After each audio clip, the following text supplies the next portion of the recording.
চুপচাপ কেন?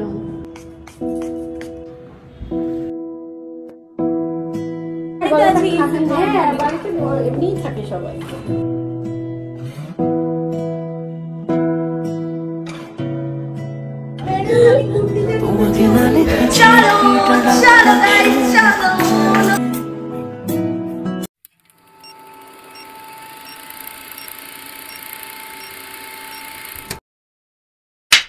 উফ, মনে যে একটা কি শান্তি হচ্ছে তোমাদের কি বলবো। কারণটা জানো কি? কারণটা হলো অনেকদিন বাদে বড় ভিডিও তোমাদের সাথে শেয়ার করছি। আর আমি যেখানেই যাই না কেন আমি চার্জারটা কিন্তু ক্যারি করি, বিকজ আমার মোবাইলে ভিডিও হয় আর মোবাইলটা চার্জ থাকা দরকার। সকাল বন্ধুরা, কেমন আছো? অনেকদিন বাদে আমি ব্লগ শুট করছি, মানে বড় ভিডিও শুট করছি। তাও আবার দেখো, মানে যতই কিছু কাজ করতে যাই না কেন তোমাকে ঘরের কাজ করতেই হবে। দেখো বাসনটা শুরু করে তারপরে আমি যাচ্ছি। 2000 years later. আমি রেডি হয়ে গেছি। আমি তোমাদের সাথে তো দেখাতেই ভুলে গেছি যে অ্যাকচুয়ালি শর্টে অবশ্যই তোমরা দেখে নেবে যে অ্যাকচুয়ালি আমি কী লুক সেজেছি। আমি প্রচণ্ড তাড়ায় ছিলাম। অ্যাকচুয়ালি ব্যাগ ট্যাগ গোছানো, বুঝতেই পারছো শ্যুটের আগে কতটা কিছু গুছিয়ে উঠতে হয়। যারা শ্যুট করো রেগুলার তারা জানো। তো বেসিক্যালি আমার ভালো লাগছে যে আমি অনেক দিন বাদে শ্যুট করছি। So hey hello everyone, good morning. কতবার গুড মর্নিং বলছি আই ডোন্ট। আমি একটা আজকে সুন্দর আউটফিট পরে নিয়েছি। আমি জানি না কতটা কি দেখাতে পাচ্ছি, দাঁড়াও চেষ্টা করছি। এই দেখো আউটফিটটা কিরকম লাগছে অবশ্যই বলবে। আর তোমরা যদি নিতে চাও তাহলে কিন্তু তোমরা, আমি কিন্তু কমিউনিটি পোস্টের লিঙ্ক দিয়ে রেখেছি, তোমরা কিন্তু সেখান থেকে আমার এই সুন্দর আউটফিটটা কিনে নিতে পারবে। আর আবার সবচেয়ে বেটার লাগে এই ফুলওয়ালা ক্লিপটা, মানে যেই দেখে না কেন সেই বলে যে মাথার মধ্যে ফুল লাগিয়েছি। আর আজকে আমি সকাল 5:30টাতে আমি ঘুম থেকে উঠেছি, ভাবা যাচ্ছে? মানে এমনি সময় 10টার আগে ঘুম ভাঙে না, কিন্তু যেদিন কাজ থাকবে সেদিন আমি জানি না কেন আমার ঘুম এত সহজে মানে ভেঙে যায়, আই ডোন্ট নো। অ্যাকচুয়ালি অনেক দিন বাদে আমি ক্যামেরার সামনে অ্যাক্ট করতে চলেছি। আসলে ফটোশ্যুট অনেক করেছি, কিন্তু ফটোশ্যুট আর অ্যাক্টিং এর মধ্যে না অনেক তফাৎ। আমার এই দুটোর মধ্যে যদি বলো যে নিজের আপন কোনটা লাগে, আমি না যখন ক্যামেরার সামনে অ্যাক্টিং করি তখন আমার মনে হয় যে ক্যামেরার সামনে ওই জোনটা আমার, জাস্ট আমার, আমি সব প্রুভ করতে পারবো, আমি পারবো, মানে আমার এরকম ফিলিংস হয়। আমি জানি না কেন।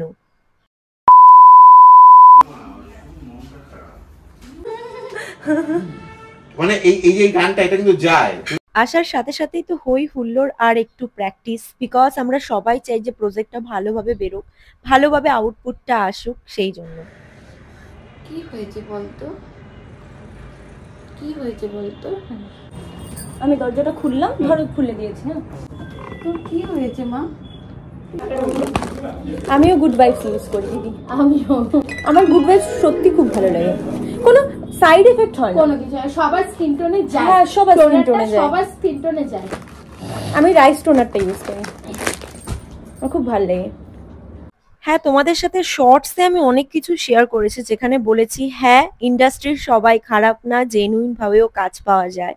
আর সেটা কিন্তু প্রুফ করে দিয়েছে আর্টিস্টওয়ালা, থ্যাঙ্কস টু আর্টিস্টওয়ালা। যখন প্রজেক্টটা বার হবে না তখন আউটপুটটা তোমরা জাস্ট দেখবে কতটা স্মুথলি মানে সমস্ত কিছু ফিনিশ করা যায়। একটা হালকা সুন্দর মেকআপ আমাকে দিদি করে দিয়েছে। আর মেকআপ আর্টিস্টের কথা কি বলবো, এত ভালো মনের মানুষ উনি, কি বলবো, মানে খুব ফ্রেন্ডলি।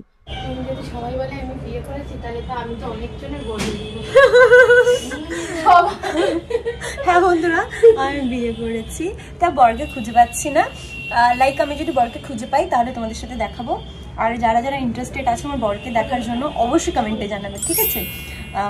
তারপর আমি তোমাদের সাথে আমার বরকে মিট করি তোমার। আর বাই দ্য ওয়ে আমাকে কেমন লাগছে অবশ্যই বলবে, ঠিক আছে? একটা মিষ্টি বাড়ির বউ মনে হচ্ছে, তাই না? মিষ্টি না, শয়তান ভগবানই জানে। উফ, এটা হলো অমূল্য রত্ন যাকে বলে। আগে দেখতে যাও, এই যে এটা হলো আজকের জন্য আমার মা, ঠিক আছে? আর বাবাকে দেখাচ্ছি, আমার বাবা এখানে স্ক্রিপ্ট করছে, এটা হলো আমার বাবা, ঠিক আছে? আমাকে কেমন লাগছে বাবা? মানে একটু এলোমেলো টাইপের, যেহেতু আমি বাইরে থেকে এসেছি, মানে খুব চিন্তা, সেই জন্য। খুব সুন্দর, দেখতেও ভালো। তো চলো, হয়ে গেছে। আমি ভীষণ হ্যাপি। আমার বিয়ে করেছি সেই জন্য হ্যাপি, বিকজ আমার বিয়ে করতে খুব ইচ্ছে জাগাচ্ছে, মানে কবে বিয়ে করবো কবে বিয়ে করবো। বর পাওনি কি? না বর পাইনি, বিয়ে করছি, বরটর নেই আমার, ঠিক আছে, মানে আমি করবো ভিখারি, আমি ভিখারি, বর একটা বর জোটাতে পারলাম না, আমি ভীষণ ভিখারি। সেরকম কোনো ব্যাপার না, বাড়িতে আছি। হ্যাঁ, বাড়িতে এমনিই থাকে সবাই। একটা সত্যি কথা বলবো, যখন আমাকে স্ক্রিপ্টটা দিয়েছিল এবং স্টোরিটা বলেছিল, তখন না আমি জাস্ট রিলেট করছিলাম যে ক্যারেক্টারটা কিরকম টাইপের হবে। আর ক্যারেক্টারটার মধ্যে আমি এতটাই ঢুকে পড়েছিলাম। মানুষ বলে না, অভিনয় একটা আর্ট, আর অভিনয় যদি তোমাকে করতে হয় তাহলে ক্যারেক্টারটা বুঝতে হবে এবং ক্যারেক্টারটাকে নিজেকে মনে করতে হবে, নিজেকে ফিল করতে হবে। তো চলো, এখানে পুজো স্টার্ট হয়ে গেছে, তো পুজোটা তো মাস্ট ইম্পর্টেন্ট, বিকজ যাতে ভালোভাবে সমস্ত কিছু সম্পূর্ণ হয়। আর আমি এতদিন বাদে বড় ব্লগ করছি না, তার জন্য আমি কি বলবো কি না বলবো বুঝে উঠতে পারছি না। মনে তো অনেক কথা আছে, অনেক কথা শেয়ার করার আছে, মনে হয় যে পেট খুলে, মানে পেটের মধ্যে যা আছে সব শেয়ার করি। তো চলো, এখানে পুজো হতে না হতে প্রসাদ খেয়ে নিচ্ছি। আর আমার ফার্স্ট লুক হয়ে গেছে বা সেকেন্ড লুক।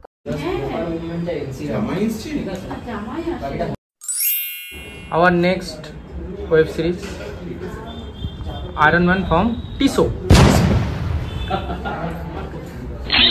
टिश्यू पेपर की तरह, इसलिए टिश्यू। Hi madam. ম্যাডাম কখন বিয়ে করছেন, কখন ডিভোর্স দিচ্ছেন বুঝতে পারছি না। এই যে নমস্কার দাদা। দুটোতেই সেলিব্রেশন হয়, বিয়েতেও সেলিব্রেশন হয়, ডিভোর্সেও সেলিব্রেশন হয়, পার্টি হয়। অনুশাসন আমার একটা বই হলো না, হ্যাঁ হ্যাঁ, ব্রেকআপ পার্টি, ব্রেকআপ সং। তাহলে আজকে আমি একটা পার্টি দিয়ে দিই, আমার যেহেতু ডিভোর্স হচ্ছে। হ্যাঁ হ্যাঁ, একদম ডিভোর্স পার্টি। একজনের দরজা বন্ধ হচ্ছে ম্যাডামের হৃদয়, আরেকজনের দরজা খুলে যাবে না। হ্যাঁ, ঠিক ঠিক ঠিক ঠিক। আমরা বলবো প্রথমেই এই টিমটার মধ্যে একটা জলিনেস, একটা ইয়ংনেস আছে। যারা যারা কাজ করছে প্রত্যেকেই ট্যালেন্টেড এবং তাদের ভবিষ্যৎ উজ্জ্বল বলে আমার বয়স অনুযায়ী আমার ধারণা। তারা সবাই এগিয়ে চলুক। খুব ভালো লাগলো এই টিমের সঙ্গে কাজ করে। চারদিকে ইলিশ খিচুড়ির গন্ধ, সঙ্গে হচ্ছে কি একটা ছন্দ। আর আমাদের এতে করতেও খুব ভালো লাগছে। না, সব ভালো লাগছে, ঠিক আছে, আপনার কর্তার ভালো লাগবে তো? হ্যাঁ, আমার কর্তা সবকিছুতেই ভালো। তার কারণ সামনে তো হাজবেন্ড। জীবন কিন্তু ছোটখাটো একটা সিনেমা। হ্যাঁ, হ্যালো ম্যাডাম। হ্যালো ম্যাডাম কেমন লাগছে ম্যাডাম? কান্না করতে করতে আমার অবস্থা শেষ, না দিয়ে পড়ছে, আর বাকিটা ইতিহাস। প্রচন্ড মানে এত কান্না করেছে, কান্না করিয়ে যাচ্ছে। না, কলকাতায় কি তাহলে আজ বৃষ্টি হবে বেশি? মনে হচ্ছে আমার কান্নার জ্বরে একদম বন্যায় হয়ে যাবে। আর সবচেয়ে বড় কথা, আমি ভাই বানিয়ে ফেলেছি, ঠিক আছে, এখন রাখিটা পরাবো খালি। ओके, हाय एवरीवन, हाय। क्या हुआ? हाँ, मेकअप करके आओ। वो सर कैटरीना कैफ का वो एक फिल्म था ना। আর আমার খুব ভালো লাগলো, শ্রাবণ মাসের লাস্ট দিন ছিল। আর তোমরা সবাই জানো, শর্ট যারা দেখো, যে আমি পুরো শ্রাবণ মাসটা আমি কিন্তু নিরামিষ খেয়েছি। আর এখানেও কিন্তু নিরামিষেরই বন্দোবস্ত হয়েছে। তো চলো, সবাই হাসি মজা করতে করতে খেয়ে নিচ্ছে। আর সবার সাথে মজা করা, আমি ভাবতে পারিনি টিম মেম্বাররা এতটা ফ্র্যাঙ্কলি হবে, just awesome level. 2000 years later. আবার অন্য লোকে এই কুর্তিটা যদি মানে নিতে চাও, তাহলে আমি অবশ্যই লিংক দিয়ে রেখেছি, ঠিক আছে, তোমরা নিয়ে নিতে পারো। হ্যাঁ ম্যাডাম, আমি নিতে চাই ম্যাডাম,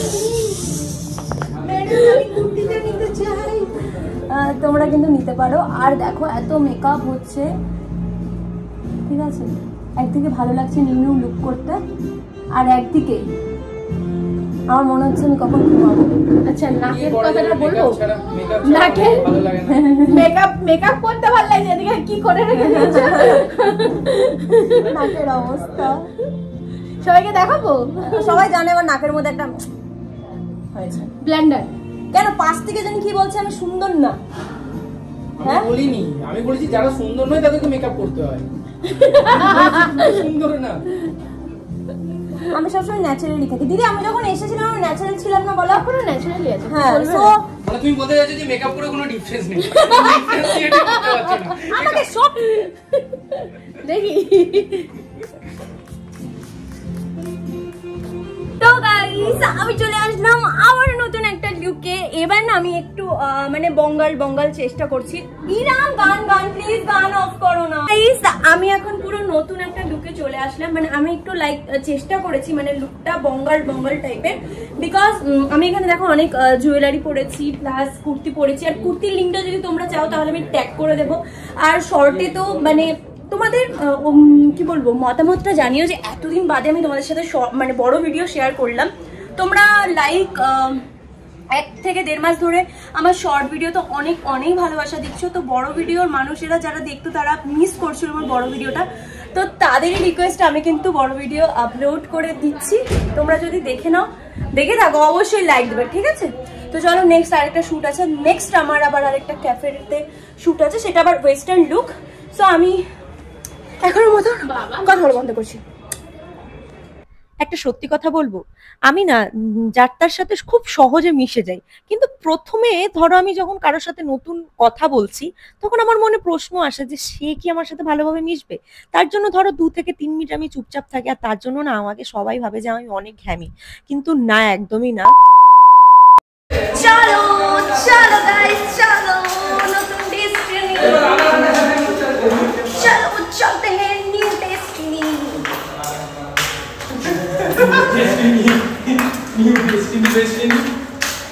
আরে আমি নিজেকে করছি তো। আর ফাইনাল শুটটা ফুড নেশনে হচ্ছে, জাস্ট অসম লেভেলের শুট ছিল, আমি তো ভীষণই হ্যাপি। একটা নতুন ডিশ আমি ট্রাই করলাম আজকে, মানে আমি কোনোদিনও এই বোবাটি নামটা আমি অনেক জায়গায় শুনেছি, কিন্তু ট্রাই করলাম ফার্স্ট টাইম, দারুণ হেভি। আর সবার প্রথম যেটা জিনিস আমার এতটা ইউনিক লেগেছে সেটা হলো এই যে থাই প্যানকেক, মানে জাস্ট অসম, যেমন খেতে আর তেমন দেখতে। ওফ,